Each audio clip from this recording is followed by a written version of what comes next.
huu ni wakati wa kusema kwamba nani anaweza kuwa mwadilifu katika hawa viongozi. Unaweza ukawa na Muislamu unampa kura kwa sababu ni Muislamu lakini si mwadilifu. Unaweza ukawa na Mkristo unamnyima kura kwa sababu ni Mkristo lakini akawa ni mwadilifu. Swali la msingi, inawezekana asiyekuwa Muislamu kuwa mwadilifu? Majibu, naam, inawezekana. Na hii ni kauli ya Mtume kwamba aliwatuma Waislamu kwenda katika ardhi ya Uhabeshi, Afrika, kwa hoja ya kwamba kule kuna mtawala Mkristo ambaye hadhulumii mtu yoyote mbele yake.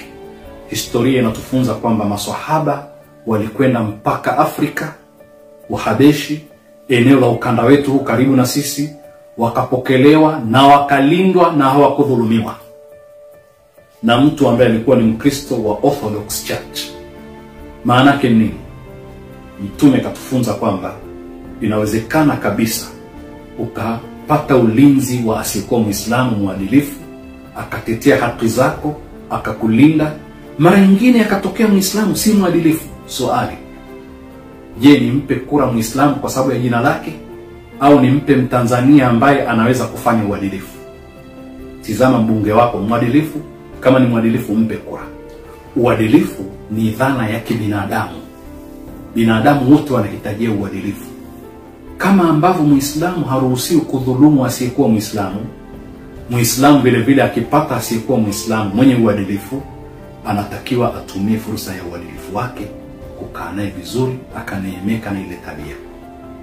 Tuelewe mambo yanamuunga binadamu kama binadamu. Amani ni jambo la kibinadamu, uadilifu ni jambo la kibinadamu, uhuru ni jambo la kibinadamu, wema, kutenda wema ni jambo la kibinadamu. Hakuna ubaguzi katika kufanya haya yote. Hatuna imani ya kwamba madhali mtu si Muislamu hawezi kuwa mwema, madhali mtu si Muislamu hawezi kuwa mwadilifu, madhali mtu si Muislamu hawezi kuwa mwaminifu. Qur'ani inatufunza mwaminifu ambaye si Muislamu.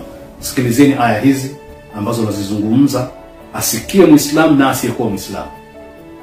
Mungu anasema, wa min ahli alkitabi, katika watu wa kitabu Mayahudi na Manasara, man intamanuhu biqintarin yuaddihi ilayka, kuna ambaye ukimpa rundo la mali amana akuhifadhie, ukifikia muda wa kukuletea atakuletea, atakurejeshia. Maana yake mwaminifu.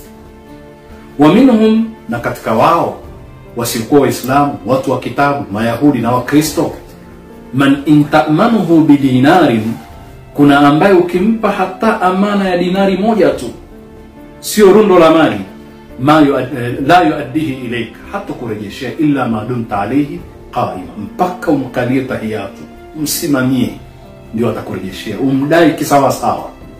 Kwa hivyo Qur'ani inakiri kwamba kuna uwezekano wa sifa za kibinadamu, sifa njema kama uaminifu, uadilifu, amani, na vyote hivi vikapatikana kwa asiyekuwa Muislamu.